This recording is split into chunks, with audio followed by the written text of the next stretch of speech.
First floor terrace garden నుంచి ఈ చుక్కకూర అలాగే సంపెంగ పూలు ఇవన్నీ హార్వెస్ట్ చేసుకొచ్చానండి. ఇవి కాకుండా ఇక్కడ మనకి తోటకూర అలాగే గోంగూర ఆనపకాయ ఇవన్నీ ఉన్నాయి. ఇవన్నీ హార్వెస్ట్ చేస్తూ మేము ఇప్పుడు ఈవేళ చేస్తున్న హార్వెస్ట్ మీకు చూపిద్దామని ఈ వీడియో షూట్ చేస్తున్నానండి. ఈ చుక్కకూర సంపెంగ పూలు ఇవన్నీ ఫస్ట్ ఫ్లోర్ నుంచి కోసాను కదండి. ఇప్పుడు సెకండ్ ఫ్లోర్లో హార్వెస్ట్ చేద్దాము. మళ్ళీ కొత్తగా నాటానండి విత్తనాలు. అంటే మనకి ఈ శీతాకాలంలో నాటుకున్నాం అనుకోండి, అవి వేసవకాలం మిడిల్ దాకా కూడా కాయగూరలు అవి కాస్తాయి. అంటే తీగజాతి పాదులు. అందుకని ఇక్కడ నేను ఇదిగోండి బీర చూడండి చిన్నగా ఇప్పుడే మొలకొచ్చింది బీర. అలాగే ఇక్కడ ముల్లంగి కూడా వేశానండి. ఇటుపక్క కూడా వేశాను. వీటిలన్నిటికి ఇదిగోండి ముల్లంగి చూసారా, ఈ చిట్టి మొలకలు. ఇవి ఈ తోటకూర ఇది తీయలేదనుకోండి మొత్తం మూసుకుపోయినట్టు అయిపోయి గాలి వెళ్తురు ఆనక ఇక్కడున్న కాలీఫ్లవరు ఇవన్నీ కూడా సరిగ్గా దిగుబడి రాదు. అందుకని చెప్పేసి హార్వెస్ట్ చేస్తున్నాను అనమాట. మనం సేంద్రియంగా పండించుకునే పంటల టేస్ట్ వేరే కదండి. అది కూడా మేము పూర్తిగా కిచెన్ వేస్ట్ తోటే కంపోస్ట్ తయారు చేసుకుంటాము.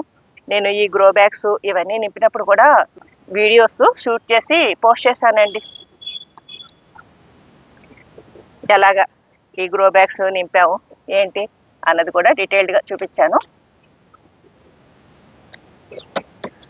మనకి మట్టి కూడా తక్కువ వెయిట్ ఉండేలాగా ఉంటుందండి, సారవంతంగా కూడా ఉంటుందన్నమాట మనం కిచెన్ వేస్ట్ కంపోస్ట్ అవి ఉపయోగించుకోవడంతో. ఇంకా కొన్ని మొక్కలు చిన్నగా ఉన్నాయి, అవి వదిలేస్తాను, మరి ఇంకొకసారి హార్వెస్ట్ చేస్తాను. అలాగే మనం గార్డెనింగ్ చేస్తున్నప్పుడు అండి ఈ టమాటో ఇటువంటివి ఎక్కువ ఆకులు ఉన్నా కానీ మనకి సరైన దిగుబడి రాదు. అందుకని ఆకులు కూడా మనం తీసేస్తూ ఉండాలి. ఇవ్వండి నిన్న ఇవన్నీ తీసేసానమాట ఆకులు. ఇవి మనం ఏదైనా ఖాళీగా ఉన్న కుండీలో వేసేస్తాం అనుకోండి, మనకి మొక్క నాటుకునే లోపు చక్కగా అవి కూడా ఎంతో కొంత డికంపోజ్ అయిపోవడం స్టార్ట్ చేస్తాయి. ఇటుపక్క కూడా ఉందండి కొంచెం తోటకూర.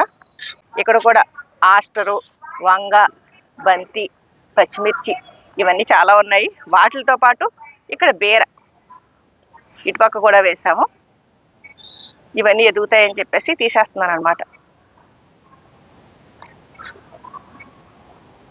ఇవ్వండి ఇక్కడ కాకర. నాకు విత్తనం వేసింది గుర్తులేదు, పళ్ళేచినట్టుంది. సరేలేండి వదిలేస్తాను, చక్కగా హెల్దీగా ఉంది కదా.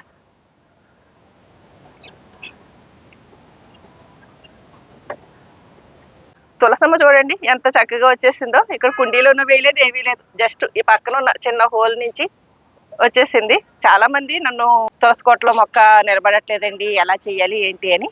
ఏం లేదండి, మనం తక్కువ నీళ్ళు వేయాలి, ఎండ బాగా రావాలి, అలా చేస్తే చాలు తులసమ్మ చక్కగా ఎదుగుతుంది.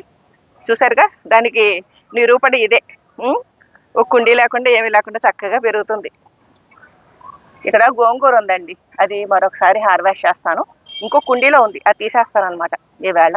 ఇది చాలండి ఈ రోజుకి, అందుకని ఇంకా ఆపేస్తాను తోటకూర హార్వెస్ట్ చేయడం. ఇంకా ఉన్నాయి చూసారు కదా, ఆ పాటలోనూ ఉన్నాయి గ్రో బ్యాగ్లో, ఈ గ్రో బ్యాగ్లో కూడా ఉన్నాయి.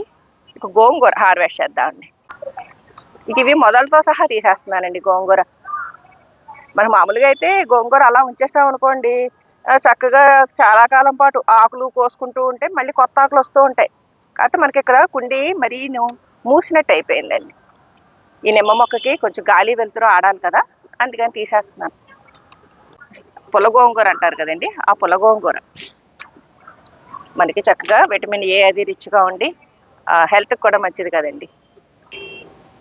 ఏమన్నా కొమ్మలు నాటుకోవాలన్నా దీంట్లోనే నాటేస్తానండి. మధుమాలతి నాటాను, కొత్తగా చిగుళ్ళు వస్తున్నట్టుంది. ఇక్కడ చూడండి కొత్తిమీర.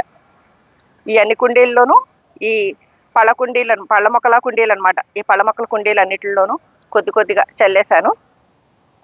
ఇప్పుడు ఆల్రెడీ తయారైన కొత్తిమీర ఉంది, అది కూడా హార్వెస్ట్ చేద్దామండి. తోటకూర, గోంగూర, అలాగే చుక్కకూర కింద ఫస్ట్ ఫ్లోర్లో హార్వెస్ట్ చేశాను కదా, కొత్తిమీర హార్వెస్ట్ చేద్దామండి. 100 రూపీస్ టబ్లో ఆస్ట్రు మొక్కలు చక్కగా మొగ్గలు వస్తున్నాయి. ఈ మొక్కలు నాటినప్పుడే నేను చుట్టూ కొంచెం కొత్తిమీర చల్లేసానండి. ఆ చల్లేసిన కొత్తిమీర చక్కగా ఎదిగింది, ఇంకా తీసేస్తున్నాను.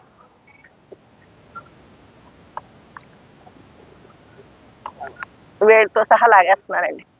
మొత్తం తీను, నాకు కొద్దిగా ఈరోజు అవసరాలకు సరిపడానే తీస్తాను. ఇక్కడ పెన్నాడ వంగ అండి. ఈ వంగ మొక్క కూడా కొంచెం గాలి ఆడాలి కదా, అందుకని దాని చుట్టూ ఉన్నవి తీసేస్తున్నాను అనమాట. ఈ ఫ్రిడ్జ్ దాంట్లో కంపోస్ట్ ఇవన్నీ వేసి మట్టి మిశ్రమం కలిపినప్పుడు దాంట్లో ఆకుకూరలన్నీ వేసాను. ఇక్కడ చుక్కకూర బాగా వచ్చేసిందండి. అదంతా నిన్నే హార్వెస్ట్ చేసేస్తాను, ఆ చుక్కకూర అంతాను. ఇక్కడ కూడా కొద్దిగా కొత్తిమీర ఉంది, ఇది రేపు హార్వెస్ట్ చేస్తాను. అలాగే పూజ కోసం కొద్దిగా రెడ్ మినీ మార్నింగ్ గ్లోరీ పూలు కూడా కోస్తున్నానండి. ఇవి కూడా చాలా సులువుగా చక్కగా పెంచుకోవచ్చు. ఒక్కసారి మనం విత్తనం సేకరించి వేసుకున్నాం అనుకోండి, ఇంకా అలా మనం వేయక్కర్లా, అవే విత్తనాలు పడి లేస్తూ వచ్చేస్తూ ఉంటాయండి మొక్కలు. నాకు వైజాగ్ నుంచి కుమారి గారని ఆ ఫ్రెండ్ పంపించారండి ఈ విత్తనాలు. భలే ఉంటాయి, చిట్టి చిట్టిగా ఎర్రగా. ఈ సంపంగి పూలు పక్కన పెడదామండి, కలర్ కాంబినేషన్ బాగుంటుంది. అలాగే ఈ కొత్తిమీర ఇక్కడ పెడుతున్నాం. ఇక బచ్చలి కూర, ఆనపకాయ కోస్తాయండి ఈ వేళకి మనకి. ఈ ఆకుకూరల హార్వెస్ట్, అలాగే ఒక కాయగూర కూడా కోసినట్టు అవుతుంది. మర్చిపోయానండి, చిన్న చిన్న దోసకాయలు ఉన్నాయి, అవి కూడా హార్వెస్ట్ చేద్దాం. ఈ ఎర్రపచ్చలి నేను ఇక్కడ డ్రాగన్ ఫ్రూట్ కుండీలో వేసానండి. చాలా ఎక్కువ పెరిగిపోతుంది, అందుకని తీగలు తీసేద్దాము అని చెప్పేసి ఈరోజు హార్వెస్ట్ చేసేస్తున్నాను. బచ్చల్లో కూడా రకాలు ఉంటాయి కదండి, తీగ పచ్చలి, మట్టు పచ్చలి అని.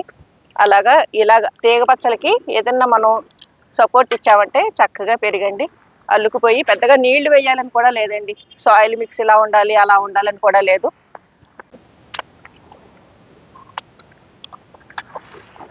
ఈ పొడవుగా వెళ్ళిపోయిన తీగలన్నీ తీసేస్తున్నాను, ఇక్కడ పెట్టేస్తున్నాను. ఆనపకాయ అండి, ఇక్కడ బ్లూ డ్రమ్లో వేసాము. ఆ బ్లూ డ్రమ్లో వేసింది చక్కగా పాకింది, కాకపోతే హ్యాండ్ పాలినేషన్ చేస్తుంటే బాగుండేదండి. ఇక్కడ అన్ని చాలా పిందులు పోతున్నాయి, మేము హ్యాండ్ పాలినేషన్ చేయట్లేదు. ఇక ఒకటే ఒకటి వచ్చిందండి. అంటే ఇప్పుడు ఆనప లాంటివి పెద్ద నేల మీద వేసుకున్నాం అనుకోండి, చక్కగా వస్తాయి కదా. మనం ఈ డ్రమ్ముల్లోనూ వాటిల్లోనూ పెంచినప్పుడు ఎక్కువ దిగుబడి వచ్చినా కానీ మొక్క సారం కోల్పోతుందండి. అందుకని మేము ప్రత్యేకంగా హ్యాండ్ పాలినేషన్ ఏం చేయట్లేదు. న్యాచురల్గా మాకు సరిపోతాయిలేండి, 1-2 కాయలు వచ్చినాను. అలాగా ఈరోజు ఈ ఆనపకాయ రెడీగా ఉంది హార్వెస్ట్కి, అందుకని హార్వెస్ట్ చేశాను. ఇంకొక పిందె పెరుగుతుందండి ఇక్కడ.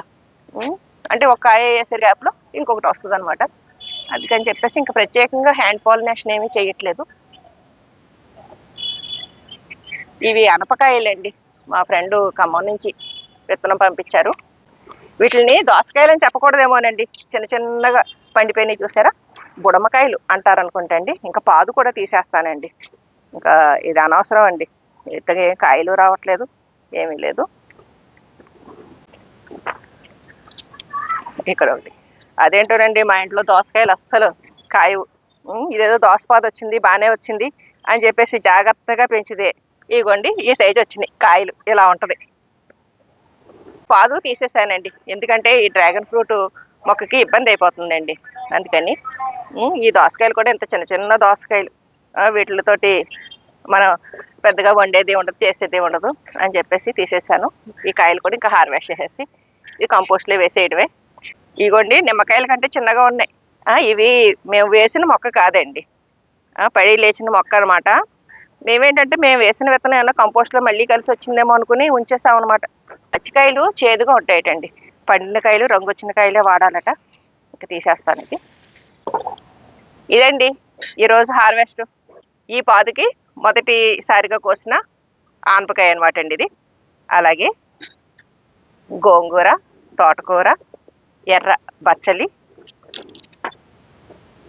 ఇక్కడ చుక్కకూర, కొత్తిమీర, పూజ కోసం పూలు, సంపెంగలు, మార్నింగ్ గ్లోరీ, అలాగే చిట్టి చిట్టి బుడమ దోసకాయలు.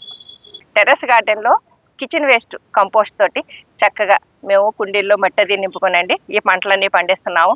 కిచెన్ వేస్ట్ వృధాగా పడేయకుండా మనం ఇలా కుండీల్లో నింపుకుని పైన కొద్దిగా మట్టి వేసుకుని ముందుగా ఆకుకూరలు వేసుకుని తర్వాత కాయగూరలు ఇటువంటివి నాటుకున్నాం అనుకోండి, మంచి హార్వెస్ట్ తీసుకోవచ్చు.